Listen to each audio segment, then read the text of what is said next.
Assalamualaikum warahmatullahi wabarakatuh.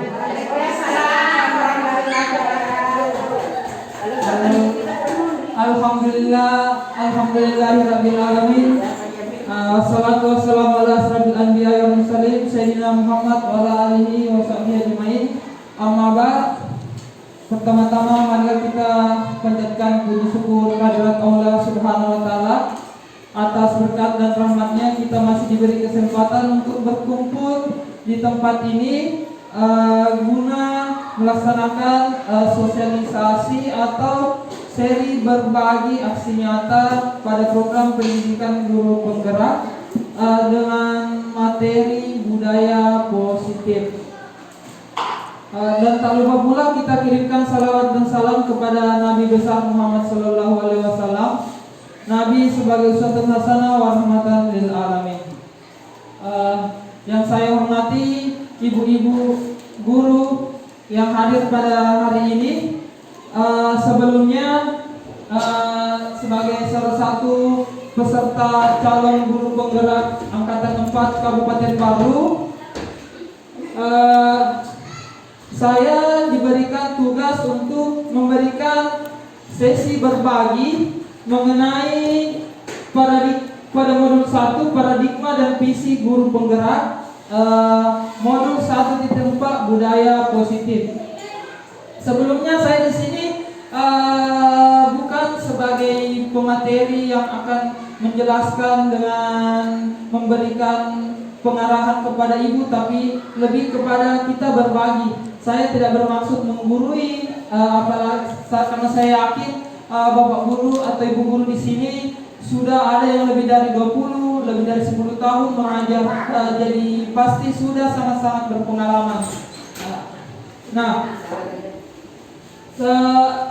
Jadi yang pertama itu kita lihat dulu apa tujuan kita berbagi pada hari ini. Tujuan kita yaitu mengenal budaya positif di sekolah. Nah, mungkin sudah ada yang sebelumnya pernah mendengar apa itu budaya positif di sekolah, atau gambaran umumnya itu adalah bagaimana menerapkan disiplin yang seharusnya di sekolah. Bisa berkaitan dengan disiplin, keyakinan mengenai budaya positif di sekolah. Nah, ada 6 pembahasan yang akan kita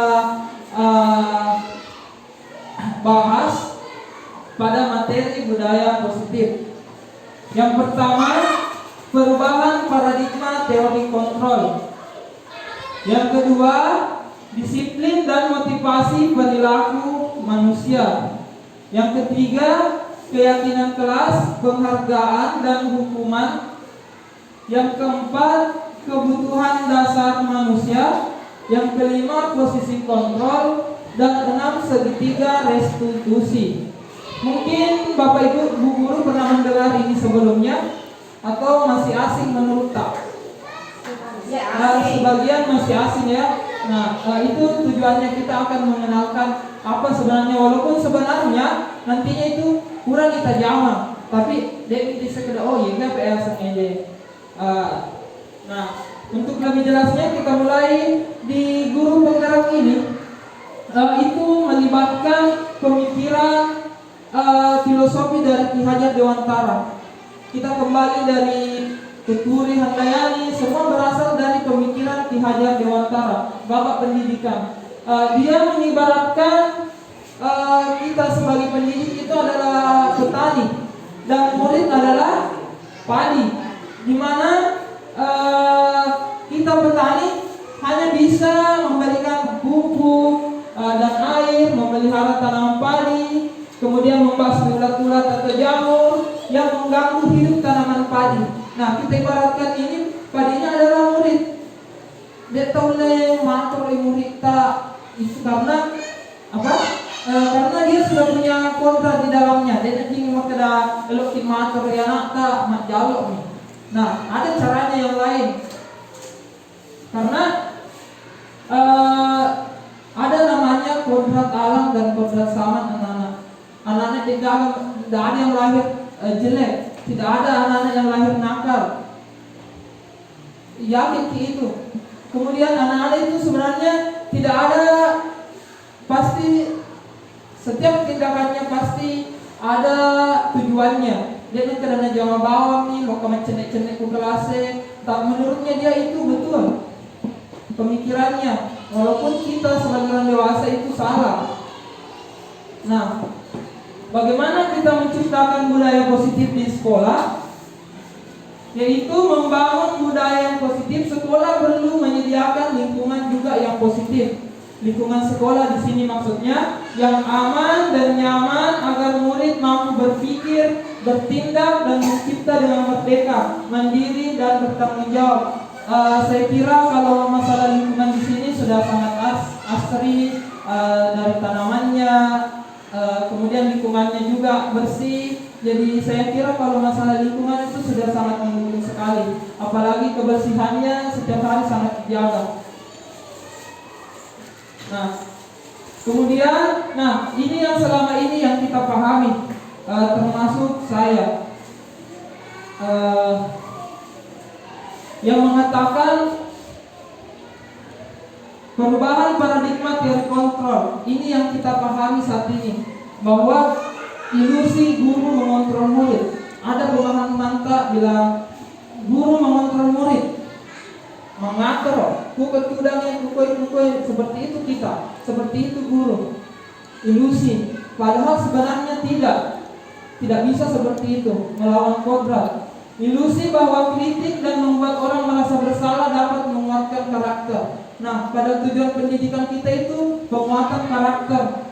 Dengan menyalahkan, kita saja orang dewasa, kalau disalahkan, pedek mak jalur mi kapan, mojo mi irasa kalau merasa disalahkan. Apalagi ini kalau anak-anak, kalau kita kritik membuat orang salah, bebek metoko, iko metoma membentak, sebenarnya itu tidak menguatkan karakter, hanya membuat anak-anak itu bersalah. Nah, kemudian ada ilusi yang mengatakan bahwa semua penguatan positif efektif dan bermanfaat.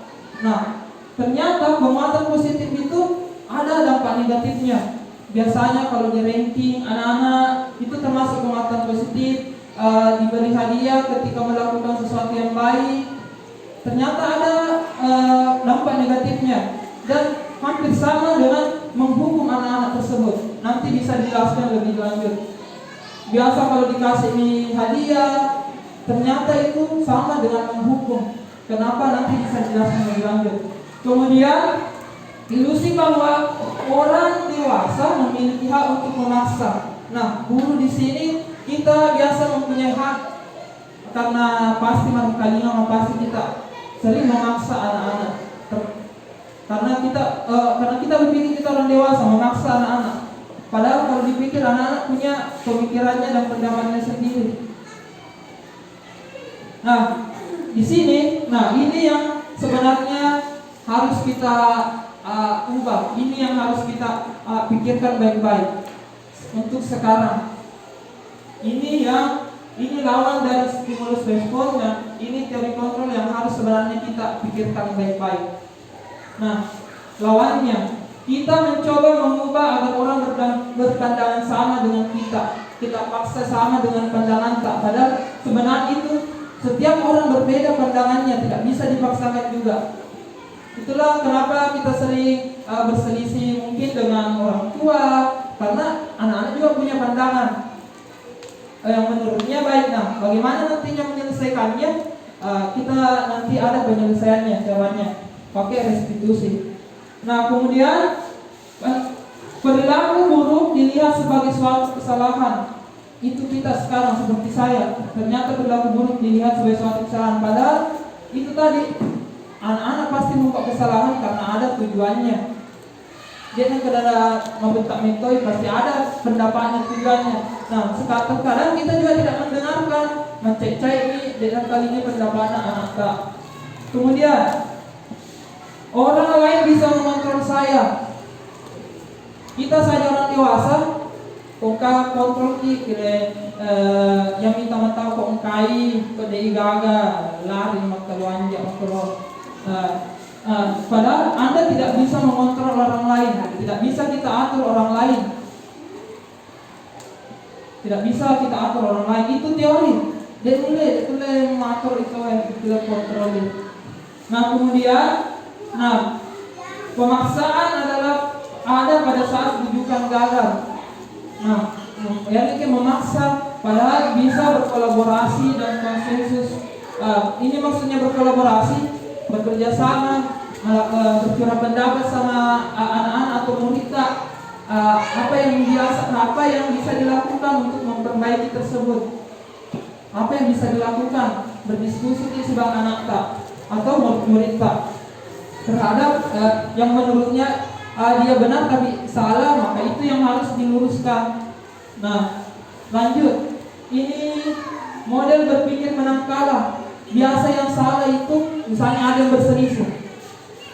Ini yang menang yang jadi korban dipukul misalnya, dan kalah itu yang meminta maaf. Nah, justru yang meminta maaf itu merasa dirinya bersalah lagi, tidak menguatkan karakter. Nah, model berpikir menang-menang itu yang sekarang mau dikembangkan. Bagaimana itu? Nanti ada caranya, katanya pakai restitusi. Nah, paradigma atau pandangan itu harus diubah. Silakan Pak. Nah, di sini ada pendapat dari duduk nih Pak, ini apa itu di kamera? Silakan Pak. Katanya kalau ingin membuat kemajuan perlahan, ini yang biasanya membuat kemajuan perlahan sedikit demi sedikit, ubahlah sikap atau perilaku Anda. Ternyata itu tidak cukup. Nah, yang harus kita ubah adalah paradigma atau kerangka acuan kita dari dalam yang harus diubah. Tidak, maka sedikit demi sedikit ubahlah sikap kita, tapi dasarnya yang harus diubah, paradigma tak mau diubah. Seperti tadi, tidak bisa mengontrol orang, yang bisa mengontrol diri Anda sendiri. Nah, seperti itu sifatnya anak-anak, termasuk orang dewasa, teorinya. Nah, disiplin. Kalau tak telinga disiplin, pasti terkait dengan aturan-aturan untuk selama ini. Padahal ini sudah melenceng sekali pemikiran tak. Itu pun saya disiplin terkait dengan aturan, harus taat, tertib. Padahal bahwa disiplin itu berasal dari bahasa Latin disiplina yang artinya belajar. Disiplin artinya belajar, bukan penegakan peraturan, tapi disiplin artinya belajar. Nah, makna sang kata ini berkonotasi dengan disiplin dari murid Socrates dan Plato ini seperti filsafat, mega kata-kata mutiara terkait teori tentang Nah, disiplin diri membuat orang menggali potensinya menuju sebuah tujuan. Nah, ini yang mau dikembangkan, disiplin dari dalam diri. Karena engkau tuh tahu 3 motivasinya untuk disiplin. Nah, entah yang mana kita nanti di situ.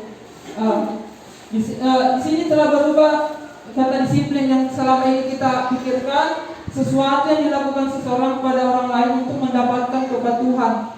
Padahal disiplin artinya belajar. Ini yang kita terapkan, bahwa sesuatu yang dilakukan seseorang pada orang lain untuk mendapatkan kepatuhan. Atau cenderung juga disiplin dengan ketidaknyamanan, bukan dengan apa yang kita hargai atau pencapaian suatu tujuan mulia. Jadi mungkin kita luruskan kata disiplin, pemahaman tak disiplin itu artinya belajar, bukan membuat orang patuh kepada kita, bukan itu disiplin. Nah, sekarang Ki Hajar Dewantara ini dari kata merdeka.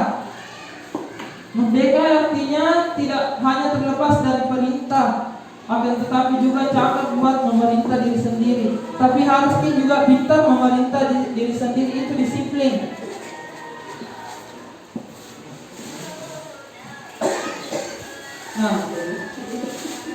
Nah, mungkin ada yang mau ditanyakan sebelumnya atau dilanjut?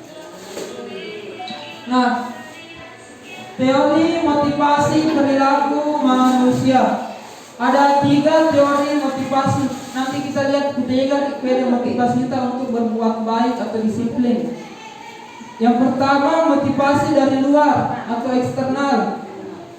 Nah, biasanya dia maksudnya untuk menghindari ketidaknyamanan atau hukuman.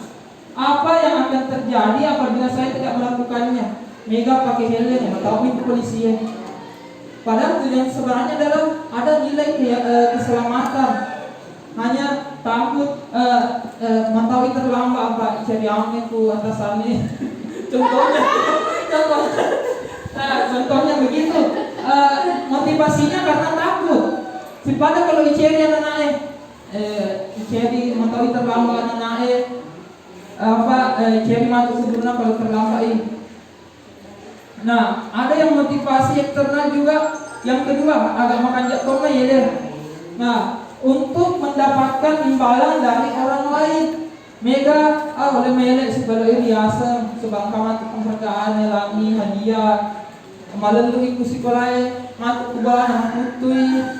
Ada anak-anak begitu biasa karena sering diiming-imingi sama gurunya. Emang keren, malalui tu ku sekolah keren makna. Dia mana semua mereka karena di sekolah diiming-imingi oleh gurunya dapat hadiah, dapat bintang.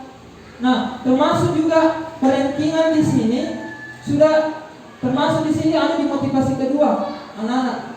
Elok nih ada orang tua beli apa sepeda, saya belikan sepeda kalau ranking 1. Maka dikasih kalau ranking 2. Nah, terhukum ya anak. Disiplinnya itu bukan dari dalam karena motivasi dari luar. Seperti itu, seperti memberikan imbalan. Mari pada jalan imbalan. Untung baik kalau dapat peringkat 1. Bagaimana kalau peringkat kedua? Lebih terhakimi. Kenapa? Lebih terhakimi dari peringkat 1. Pada peringkat 2 mah. Ya, bukan belajar karena dari motivasi dari dalam diri. Kalau untuk tinggi, kalau biasa seperti itu. Nah, ini yang mau dikembangkan, motivasi dari dalam, motivasi internal atau tujuan disiplin positif. Untuk menghargai diri sendiri menjadi insan sebagai harapan kita dari dalam diri. Malah terlambat tadi. Dekome cerika. Bukan dari dalamnya. Baguskah kalau saya terlambat atau tidak? Dan pikirkan dari dalam. Itu motivasi. Ya, iseng ya lewe. Nah, harus ada motivasi dalam diri. Kita lanjut di keyakinan kelas, hukuman, dan penghargaan. Atau mungkin ada yang mau ditanyakan sebelumnya? Karena ini sebenarnya sesi berdiskusi, saling bertukar pikiran, pengalaman tak terkait mengajar selama ini. Nah, keyakinan kelas, hukuman, dan penghargaan.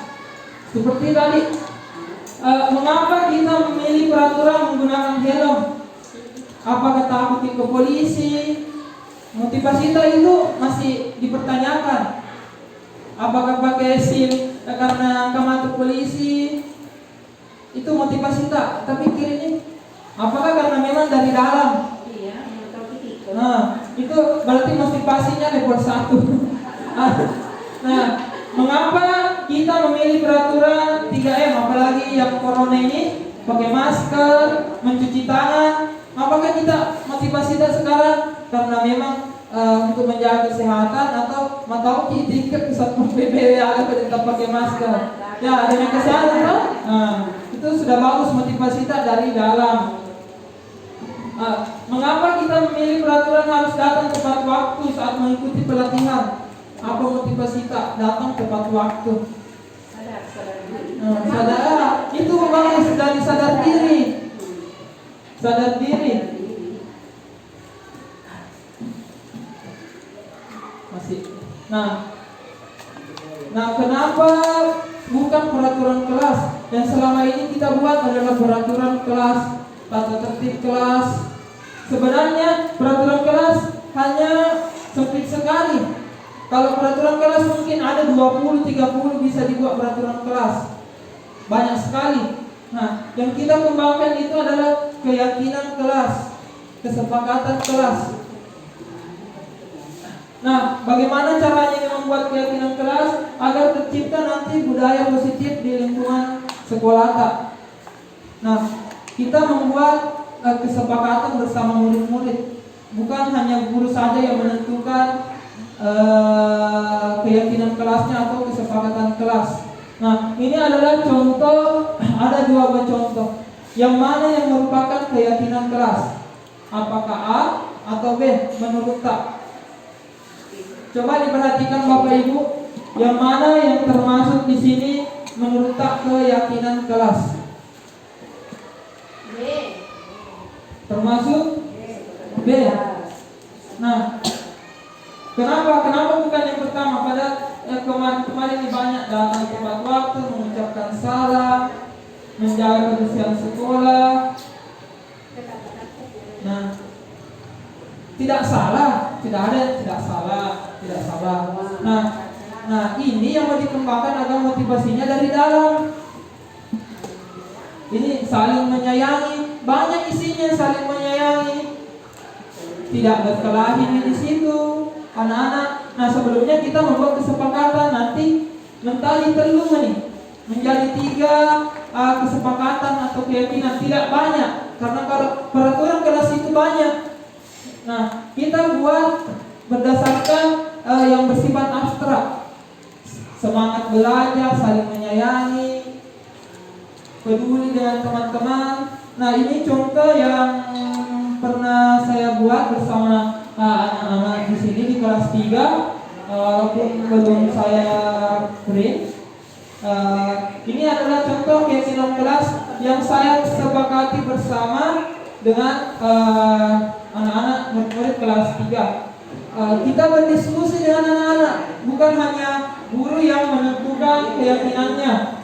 Jadi setiap anak-anak itu mengutarakan apa yang menjadi keyakinannya dan mulai dari peraturan.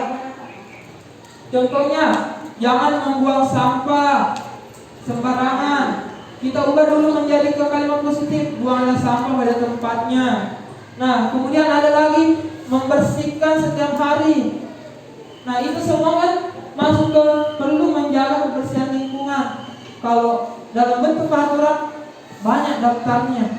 Nah, kalau keyakinan bisa menjadi sedikit dan menjadi keyakinannya anak-anak perlu menjaga kebersihan lingkungan.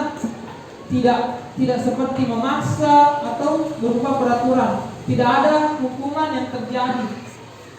Kalau tata tertib biasanya ada hukumannya, sanksi. Nah, ini saling menghargai dan menghormati banyak sekali. Anak-anak di sini saling menghargai dan menghormati. Contohnya menghargai orang ketika berbicara. Banyak isinya seperti ini. Nah, dilanjutkan lagi. Nah, kemudian diajak menyimpulkan anak-anak, diajak menyimpulkan dan berjanji untuk meyakini apa yang karena dia sendiri yang tentukan, bukan guru, tapi kesepakatan bersama. Nah, kita lanjut. Nah, ini ada dihukum oleh penghargaan.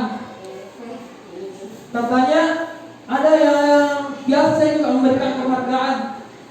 Penghargaan berupa benda, materi, pengaruh jangka pendek dan jangka panjang. Apa maksudnya di situ?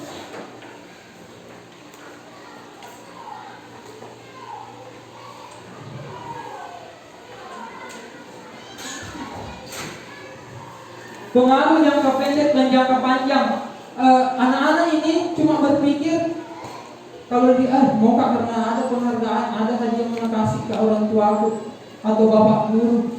Nah, pertanyaannya kalau motivasinya cuma sebatas itu, bagaimana kalau nantinya tidak dikasih lagi hadiah? Apakah dia mau atau tidak? Karena motivasinya cuma dari luar, bukan dari dalam. Kalau dibiasakan anak-anak seperti itu, maka motivasinya hanya sampai di level 2, dari luar, bukan dari dalam. Padahal pendidikan karakter sekarang itu yang diperlukan.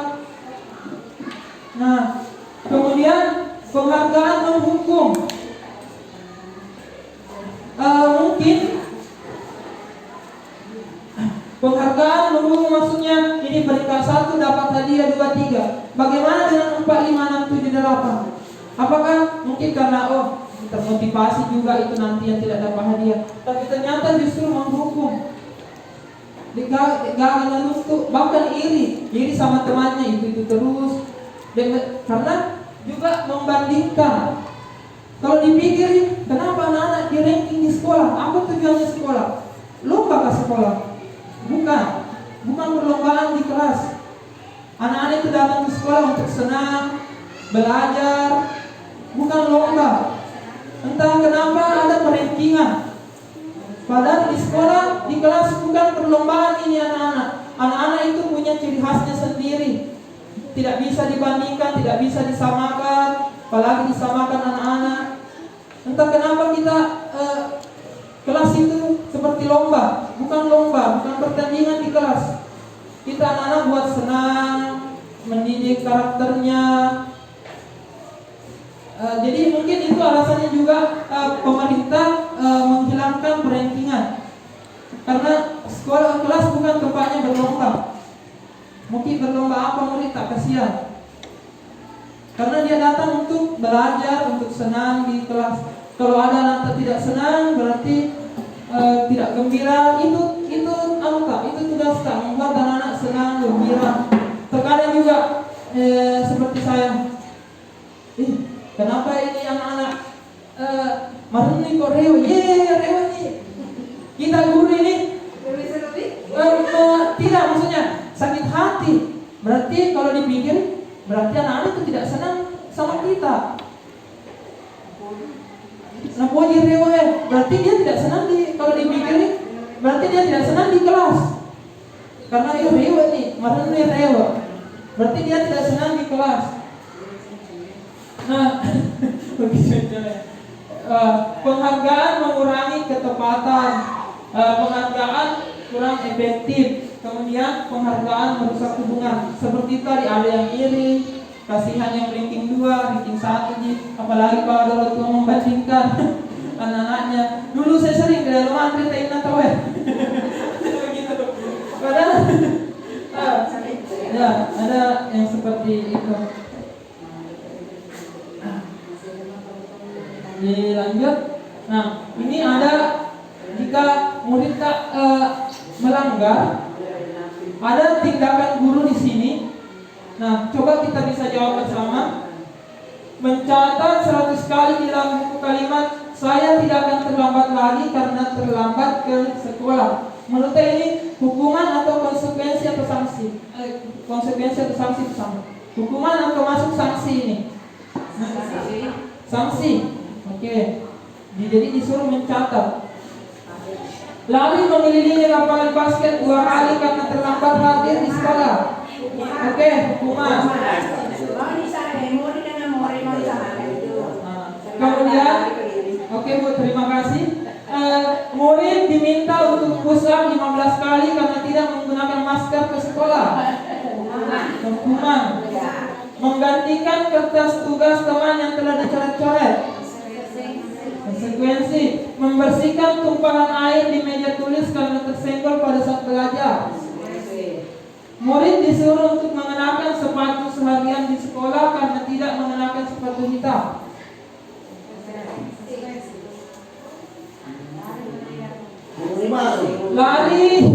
Lari mengelilingi lapangan basket 2 kali karena terlambat 10 menit untuk pelajaran PJOK.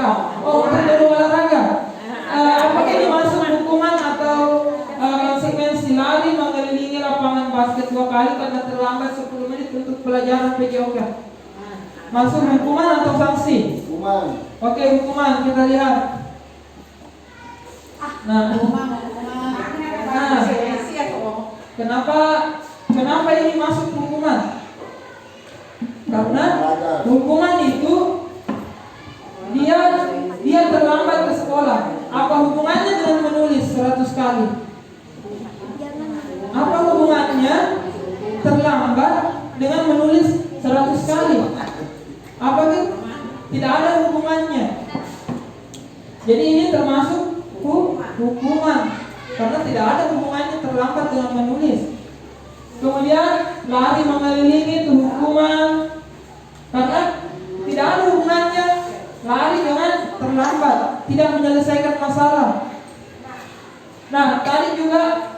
sudah betul. Nah ini katanya hukuman ini, katanya keluar, padahal bukan Ji, masuk konsekuensi Ji, karena ini belajar PJOK, ada di hubungannya, ada di hubungannya. Kecuali kalau guru kelas, tidak ada hubungannya. Biasa terlambat pergi membersihkan WC. Apa hubungannya membersihkan WC dengan terlambat? Tidak, motivasinya nanti tidak ada, karena dihukum Ji kalau terlambat. Bukan.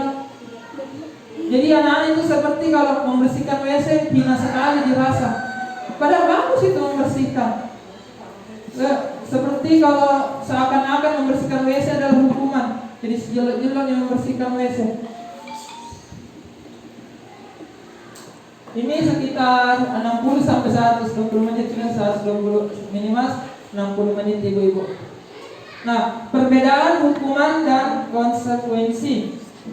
Nah, ini hukuman konsekuensi.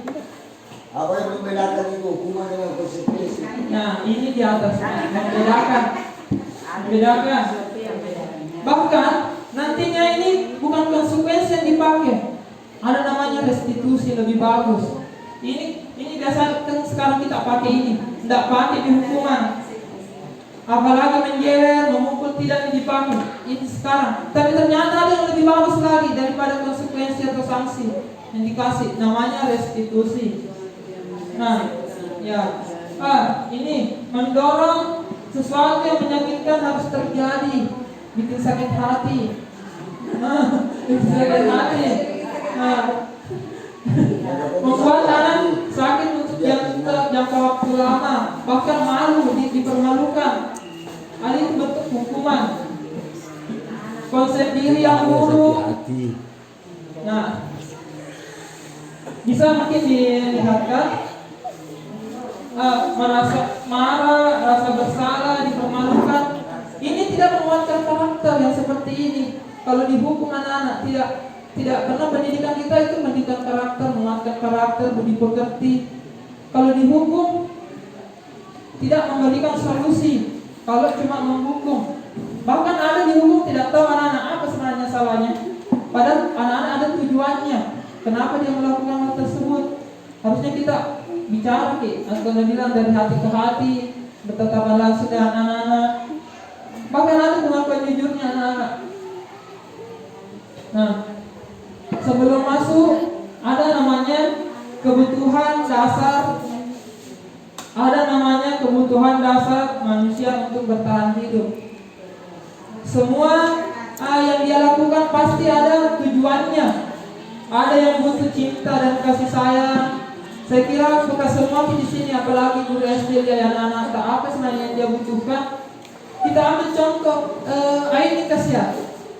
Bukan karena apa? Sebenarnya dia kalau diperhatikan dia butuh cinta dan kasih sayang. Ada juga butuh penguasaan, ada kesenangan, ada kebebasan. Apalagi ini anak-anak belum bisa mengekspresikan dengan publik. Kalau ini orang dewasa bisa, oke deh. Contohnya seperti ini, kalau ada anak-anak yang bilang, ibu guru bilang aku tidak boleh bersenandung sewaktu mengerjakan tugas. Katanya kelas harus tenang, tidak ada suara. Padahal kan aku suka dan senang menyanyi. Berarti dia suka menyanyi, kesenangan. Pak, disuruh tenang. Nah, kita guru bagaimana caranya agar memfasilitasi ini anak-anak? Seperti kayaknya di kelas 4, kelas 2 selalu di menyanyi. Walaupun itu orang dewasa, tapi kalau menyanyi anak-anak itu tidak tahu kenapa senang sekali. Entah kenapa menyanyi senang sekali.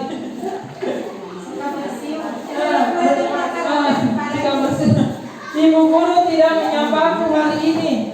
Padahal aku pakai jepit rambut baru. Ada namanya. Jangankan orang dewasa, anak-anak orang dewasa saja cari perhatian. Anak-anak cari perhatian. Ini, nah, aku bosan. Masa belajarnya cuma gitu-gitu aja dengan ibu guru aja. Kebutuhannya apa? Seperti itu. Nah, itu tadi kebutuhan dasarnya. Apakah cinta, kesenangan, penguasaan. Aku sebel gambarku tidak rapi, malah ibu guru nunjukin ke teman-temanku di depan kelas. Nah, itu yang kita harus mengerti anak-anak. Jika kamu betah dari awalnya. Nah, ini yang sekarang kita lihat diri sendiri. Ada 5 posisi kontrol jika anak-anak menuntut tak bersalah. Ada ya nanti tahu kalau kecil itu tulisannya. Ada yang penghukum, pembuat merasa bersalah, teman, pemantau, manajer. Nah, nantinya ini yang mau dicapai. Nah, coba diperhatikan kita sebagai guru jika ada di posisi penghukum, kontrol dari luar, menghindari hukum. Jadi itu nanti motivasinya anak kalau penghukum ki. Contohnya guru, kalau kamu tidak melakukannya, awas, rasakan. Kayak menghukum itu anak-anak. Nah, hasilnya itu anak memberontak, menyalahkan orang lain, bahkan berbohong karena takut dihukum. Kalau seperti itu bicara, apalagi menunjuk. Katanya itu anak-anak tidak boleh ditunjuk. Seperti dirinya itu merasa bersalah sekali kalau ditunjuk. Ini biarkan saja, nanti juga marah-marah lagi kalau mau bersalah anak-anak. Ada itu anak-anak sekarang, kamu jaga itu nyelok aja.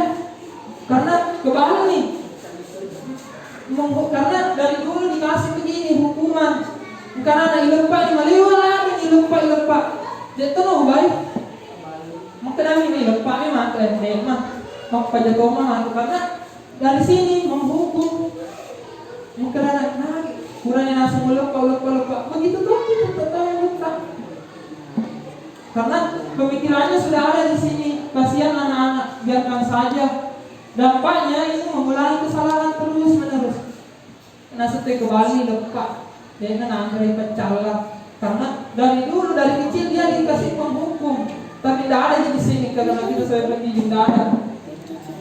Nah, lanjut ke pembuat merasa bersalah. Ada pun yang begini, ada guru tapi tidak ada di sini yang membuat orang merasa bersalah. Oke deh, seharusnya ibu kecewa sama kau, terpedangin anak makro. Karakternya anak kasihan kalau kasih begitu. Dia bilang berkata, kamu seharusnya kamu sudah tahu ibu lelah, capek nih bapak ibu guru. Kenal, mata kau rasa dimampar kau. Nah, bikin bersalah itu anak-anak. Ibu stres. Itu kalau pembuat merasa bersalah. Kalau inopa yang anaknya. Nah, sama nih menyembunyikan, menyangkal, bisa berbohong anak-anak. Nah, murid berkata, minta maaf. Merasa rendah diri karena selalu disalahkan. Nah, di sini agak sudah mulai membaik. Kita biasanya ada di posisi ini, semoga, dan paling bagus itu di manajer. Ini agak lumayan, tapi masih kontrolnya ada di luar. Motivasinya itu mana masih di luar, belum dari dalam. Mengharapkan imbalan, di sini mengharapkan imbalan, ketergantungan pada orang lain. Jika kita guru sebagai teman, membuatkan alasan untuk muridnya.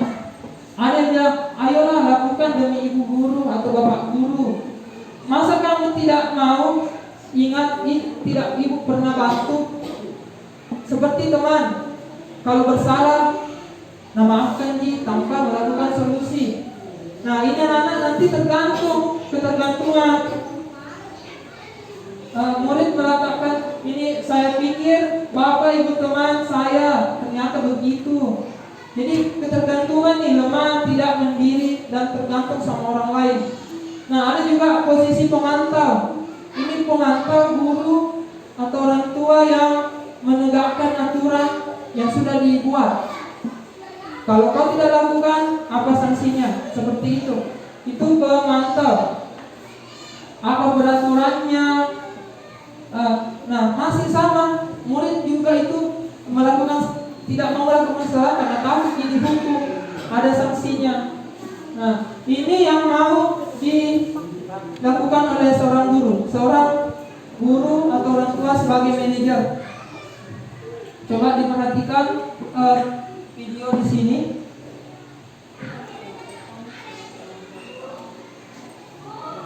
Coba diperhatikan.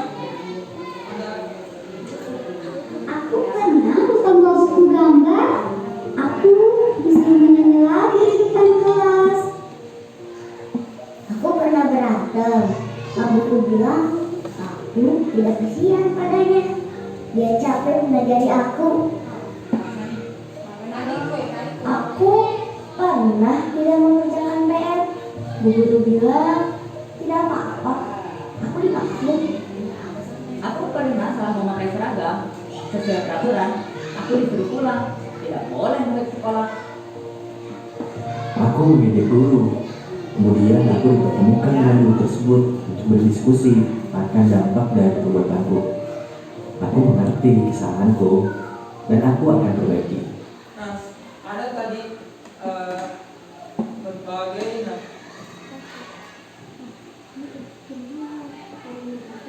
Restitusi adalah posisi kontrol guru manakah yang ada di setiap kasus. Yuk kita lihat pada murid 1, kita melihat bagaimana murid tidak membawa buku gambar dan disuruh bernyanyi. Ini merupakan bentuk hukuman. Tidak adanya korelasi antara sanksi dan kesalahannya, hanya membuat murid menjadi takut dan malu. Apalagi jika terjadi di jenjang PAUD, maka murid akan menjadi trauma untuk kembali ke sekolah. Posisi dalam kasus ini adalah penghukum. Pada murid 2, guru meminta simpati dari murid. Dia meminta murid untuk mengasihaninya. Posisi ini adalah pembuat rasa bersalah. Murid menjadi lemah, tidak percaya diri, dan mempunyai krisis identitas. Pada murid ketiga, saat murid tidak mengerjakan PR, gurunya memaafkan dan membiarkannya. Apakah muridnya belajar akan kesalahannya? Tidak. Posisi kontrol ini adalah teman. Murid akan menjadi nyaman dan menjadi ketergantungan akan dukungan dari kita. Pada murid keempat, guru menerapkan sanksi sesuai aturan sekolah. Murid salah memakai seragam, peraturannya adalah pulang, sehingga murid tidak sekolah di hari itu. Posisi ini adalah posisi pemantau. Murid melakukan konsekuensi sesuai peraturan. Pada murid kelima, posisi guru adalah manajer.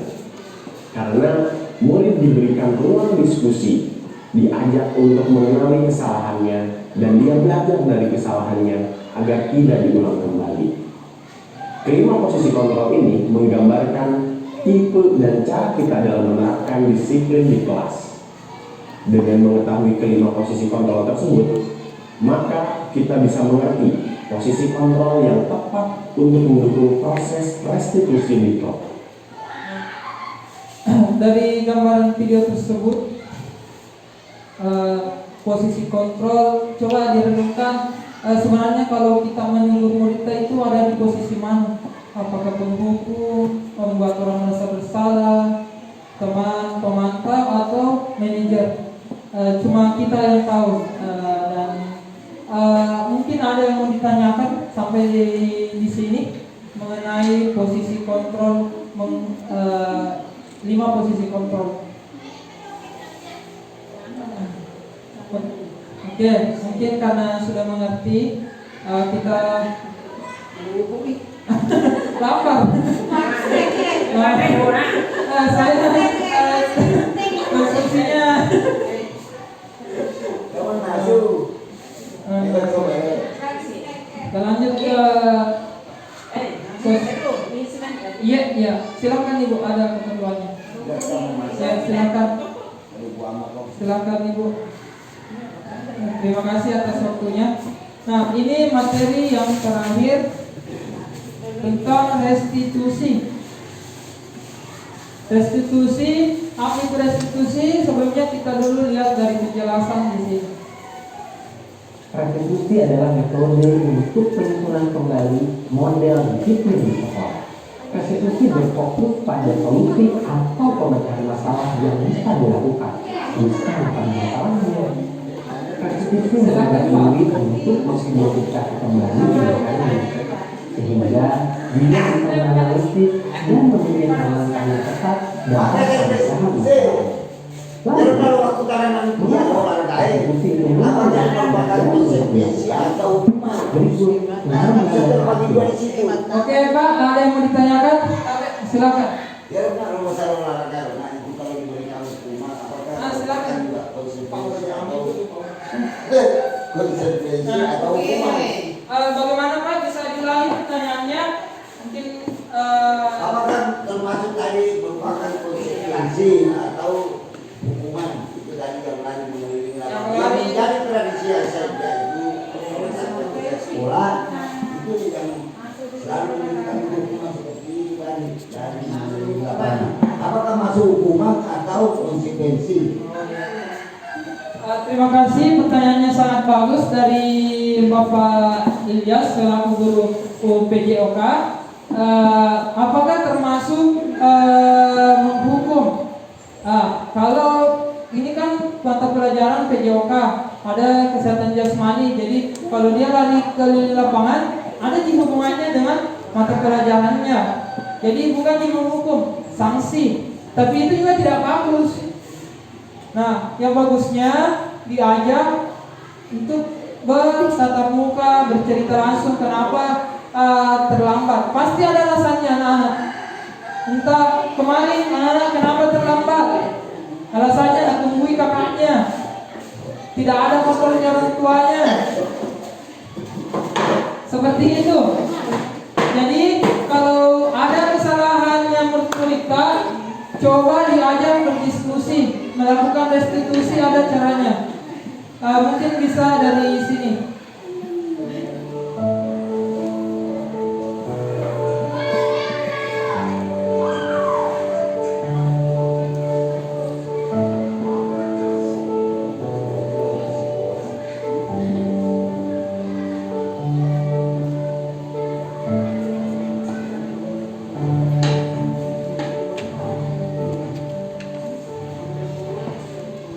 Setelah kita pahami dan sepakati keenam landasan filosofis tadi, mari kita mulai mempraktikannya melalui langkah-langkah berikut.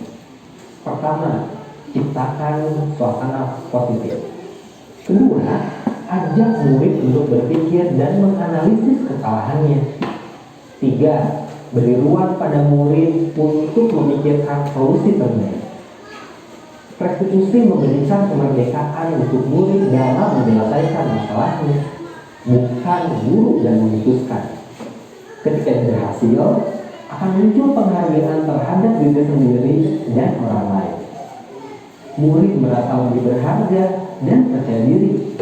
Dosen memberikan strategi untuk melakukan restitusi dengan segitiga restitusi. Segitiga ini akan membantu memahami perilaku murid dan membangun hubungan yang lebih baik antara guru dan murid. Sisi segitiga yang pertama yaitu menstabilkan identitas. Sisi kedua adalah kita validasi kesalahannya. Dan sisi yang terakhir adalah menanyakan keyakinan murid kita. Dari video ini, gambar ini caranya kita menyelesaikan masalah dengan segitiga restitusi. Solusi lain dari menghukum, karena menghukum sanksi itu masih bukan motivasi dari dalam. Nah, apa yang kita lakukan? Kita ajak anak-anak yang melakukan tindakan atau merasa bersalah, ada korban, ada yang menjadi katanya anak yang nakal. Nah, kita panggil berdua atau siapapun yang terlibat di dalamnya. Yang pertama kita adalah menstabilkan identitas. Setidaknya kita tanyakan ke anak-anak. Setiap orang pasti pernah berbuat salah. Tidak ada orang yang tidak pernah berbuat salah, tidak ada yang sempurna. Itu kita tanyakan karena agar anak-anak merasa tenang dulu, menstabilkan identitasnya. Kalau kita sudah mengatakan bahwa semua orang pernah bersalah, kemudian menanyakan apa yang dia lakukan, karena pemahamannya seperti itu. Kita tanyakan apa yang dia lakukan.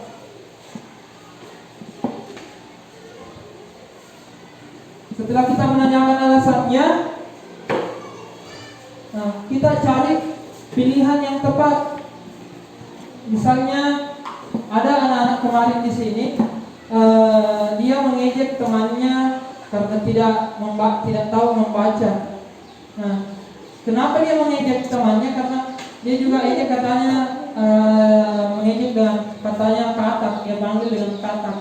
Ini yang merasa tersinggung karena memang belum bisa membaca, sampai dorong-dorong, nggak sampai berkelahi. Nah, kalau anak-anak itu dilakukan institusi, kalau dipikir siapa yang salah, apakah dengan menghukumnya juga anak-anak itu akan mengubah sikapnya? Nah, kita lakukan di 3 restitusi ini, menanyakan apa yang sebaiknya dia lakukan. Nah, setelah itu kita menanyakan keyakinan yang sudah dibuat di kelas, saling menghargai, menghormati, kan dibuat bersama. Menanyakan keyakinannya, apakah saling menghormati. Nah, kita buatkan solusi juga untuk anak-anak. Bukan hanya sekedar menghukum, disuruh diam, disuruh menulis, berdiri. Itu tidak ada hubungannya dengan motivasinya untuk belajar, untuk karakternya berubah. Apalagi di SD karakter itu sangat dibutuhkan. Bagaimana ya contoh penerapan segitiga restitusi ini? Contoh lain, Mari kita lihat kelas 12 SMA Derawan. Bagaimana ini bisa terjadi? Saya menendang bola ke atas, Pak. Kebiasaan kamu, Aldi. Sudah Bapak bilang tidak boleh main bola di dalam kelas. Selalu saja kamu. Sudah begini apa yang bisa kamu lakukan? Tidak bisa apa-apa kan? Maaf, Pak. Sudah, jangan ulangi lagi. Ibu dan Bapak Guru, dari ilustrasi tadi, apakah ada solusi untuk atapnya agar bisa diperbaiki? Aldi tidak diajak untuk menguraikan masalah dan solusi pemecahannya. Aldi hanya diminta maaf. Mari kita ulangi lagi ilustrasinya.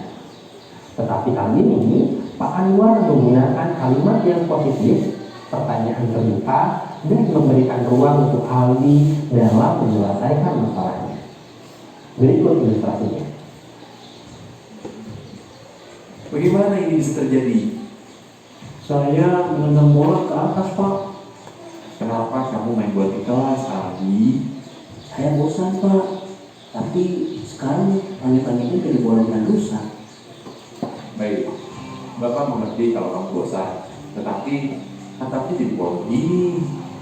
Kira-kira apa yang bisa kamu lakukan untuk memperbaiki ini semua? Begini saja, coba kamu pikirkan apa solusinya. Bapak bisa kasih kamu waktu sampai jam 4 dan Bapak selesai.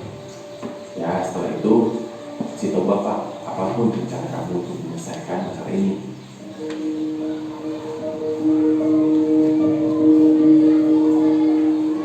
Maaf, Pak. Sepertinya saya harus menambah dengan menggunakan refleks. Tapi saya takut dengan orang tua, Pak. Saya juga tidak punya uangnya dan tidak tahu caranya.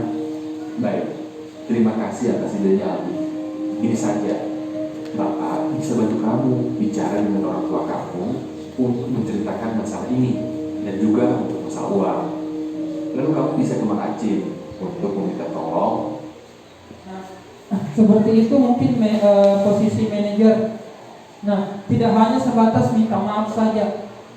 Kalau anak-anak membuat salah, biasanya kita pergi minta maaf sama temannya. Nah, sebenarnya dia harus bertanggung jawab terhadap apa yang dia lakukan. Nah, misalnya dia mencuri buku, harusnya tanggung jawabnya anak itu menggantikan bukunya. dan bisa bicara ke orang tuanya. Di tomat tidak ada orang tuanya yang marah itu, atau menumpahkan disuruh lap sendiri, ada yang membuang sampah disuruh ambil sendiri. Seperti itu mungkin ada satu contoh lagi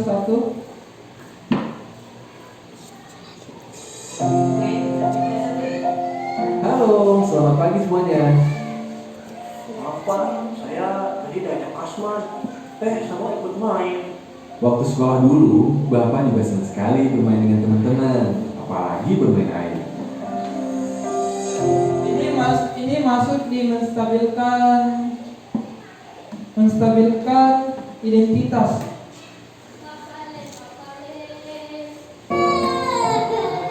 Ibu, tangan saya digigit oleh Adeo.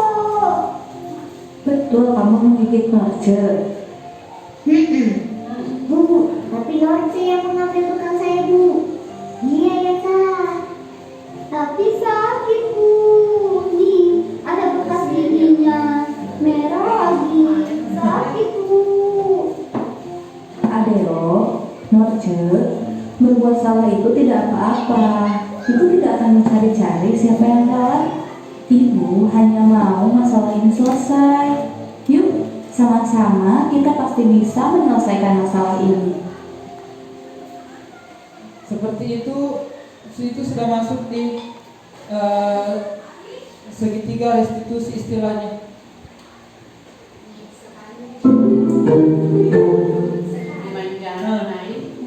Ya, karena kita katanya lebih memanja anak. Iya, memanjakan. Katanya saya bodoh, tidak bisa membaca. Marima, betul kamu mengejek Melwan. Dia memang tidak bisa baca kan, Bu? Marima, kamu ingat tidak? Kemarin kamu cerita pada ibu dan teman-teman cita-citamu ingin jadi apa? Jadi polisi, Bu. Keren. Kamu mau ingatkan ibu lagi? Kenapa kamu ingin jadi polisi? Karena bisa menangkap penjahat, bisa melindungi semua orang.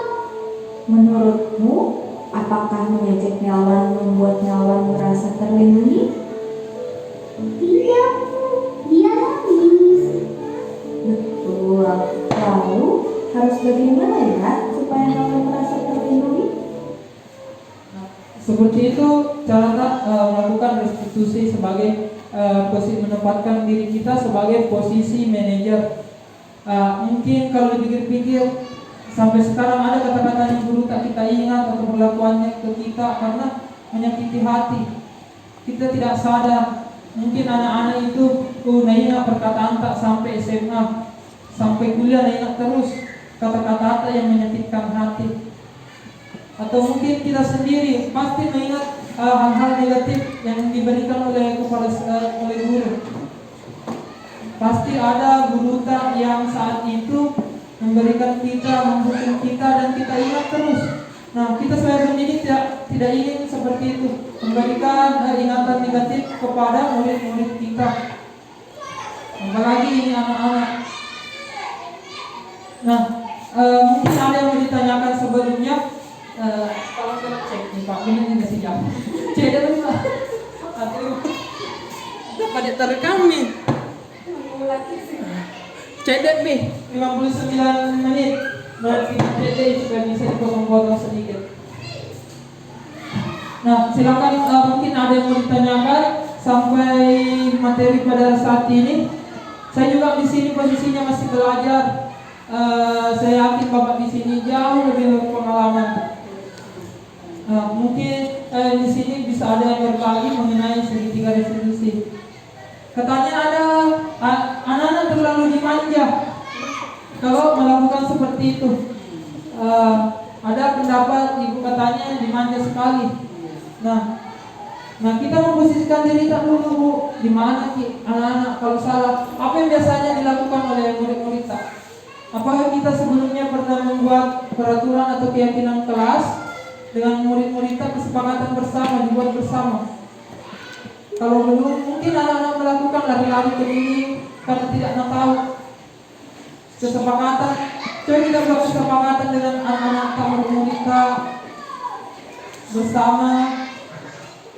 Paling berarti jangan lari-lari. Begitu capek tim menegur. Coba buat keyakinan kelas. Nah, mungkin ada yang ditanyakan lagi. Nah, kalau begitu terima kasih atas waktu dan kesempatan yang diberikan oleh Bapak. Saya yakin Bapak Ibu guru sangat sibuk dan terima kasih telah meluangkan waktunya untuk hadir pada hari ini pada sesi berbagi mengenai budaya positif. Saya pribadi memohon maaf jika ada ucapan atau perkataan yang menyinggung atau perlakuan yang membuat Bapak atau Ibu guru tidak senang. Saya di sini masih dalam proses belajar. Terima kasih. Saya akhiri pertemuan kita ini. Lebih dan kurangnya mohon dimaafkan. Assalamualaikum warahmatullahi wabarakatuh. Alhamdulillah.